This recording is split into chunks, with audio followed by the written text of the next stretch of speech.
ગુરુદેવ એકવાર 2027ની સાલમાં, એટલે અત્યારે તો કેટલો મોટો 50 વર્ષ પહેલાં તમારે કાળે વર્ષા પડે, દિવાળીની બોડીમાં તો દેખી કાળે વર્ષા પડે, કાળે વૃક્ષો ખીલે, કાળે ચંદ્ર ખીલે, કાળે ઢોર ઘરે આવે, સ્વાતિ નક્ષત્રના કાળે છીપમાં પાણી પડતા મોતી પાકે, તેમ ઉત્તમ દેવ ગુરુના મહાન યોગ કાળે તું આવ્યો અને પૂજ્ય પદાર્થ અનુમાં ન આવે એ અજબ તમાશા છે. એટલે શું એ ગુરુદેવ કહે છે કે 12માં લોકની રચનામાં શું છે તો કે કાળે વર્ષા પડે, તો કે ચોમાસું આવે વરસાદ પડે, કાળે વૃક્ષો ખીલે, એનો કાળ પાકે ત્યારે ચોમાસામાં વરસાદ નહીં આવે લીલાછમ થાય એ વૃક્ષો કે કાળે ચંદ્ર ખીલે, એટલે પૂનમ છે ને કાલે, તો કાલે પૂનમે જ ચંદ્ર ખીલશે, એ પૂનમનો કાળ આવે ત્યારે જ ખીલે. હા, એટલે કાળે એ ખીલે.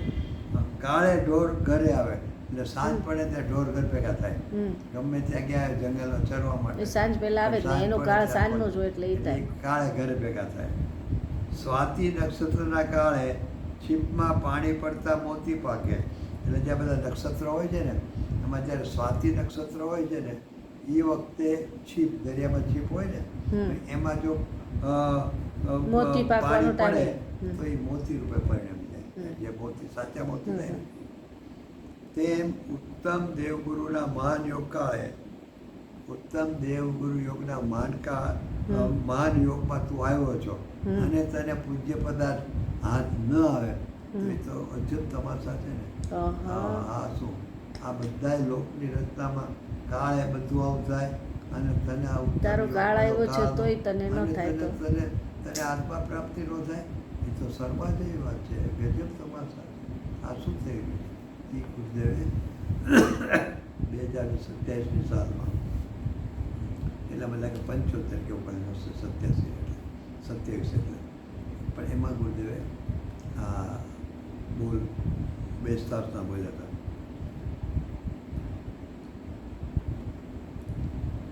બીજી એક વાત એ છે કે કોઈ આ વાત સાંભળીને પહેલા પૂજા ભક્તિ કરતો હોય, પહેલા નવો ખૂબ પૂજા ભક્તિ આદિ કરે, પણ પછી આ તત્વની ખૂબ વાત સાંભળે ને અને આવું સાંભળીને તત્વ વિચારમાં રહેતો હોય તો તેને કોઈ કહે કે આને સાંભળવાનું ફળ શું, એને એમ થાય કે આ બધું સાંભળે આ તો બધું છૂટી ગયું, એને ઓછું થઈ ગયું, છૂટી ગયું. આવું દર્શન પૂજા ભક્તિ ઓછી થઈને સ્વાધ્યાય તો કહે છે કે ભાઈ પૂજાદી કરતા તો તત્વ વિચારમાં વિશેષ કસાય બનતા છે, એમાં ભ્રષ્ટતા નથી, તારી દ્રષ્ટિ ઊંધી છે, તારી સાથે પૂજાદીમાં ઉભેલો દેખાય નહીં એટલે ભ્રષ્ટ છે તેમ નથી, તેમાં તો સ્વભાવ ઘણો ઊંચો છે, મોક્ષમાં પ્રકાશકમાં પણ કહ્યું છે.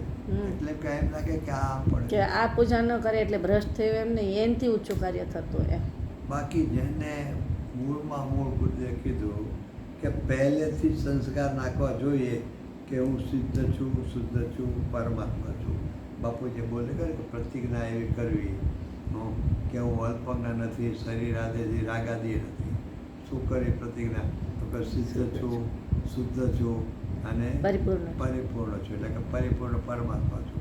તો ગુરુદેવ કે પહેલેથી જ એવા સંસ્કાર નાખવા, એ આવા સંસ્કાર નાખે ને એ જીવ જ આગળ સંસ્કાર લઈ જવાની યોગ્યતાવાળો છે, એ જીવ જ આગળ જતા અથવા વર્તમાનમાં એના પુરુષાર્થ અનુસાર સમ્યક પામવાની યોગ્યતા પહેલેથી આ સંસ્કાર નાખવા.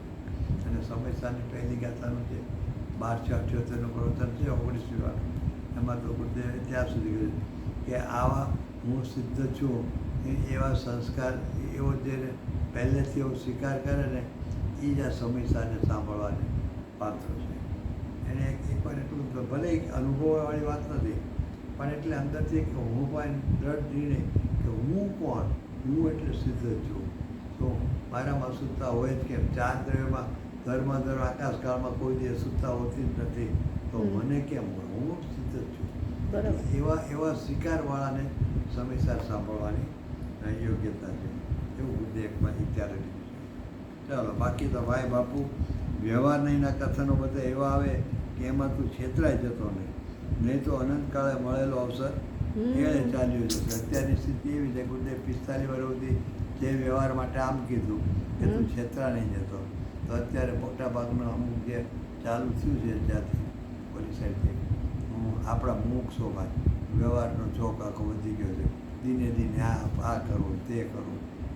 એ કે ભાઈ વ્યવહારમાં છેતરા નહીં જતો, નહીં તો અનંતકાળે જે સાચી વાત સાંભળવા જે મળે છે એ અવસર તારો ચૂકી જશે. ચાલો એટલે પોતે નક્કી કરવા.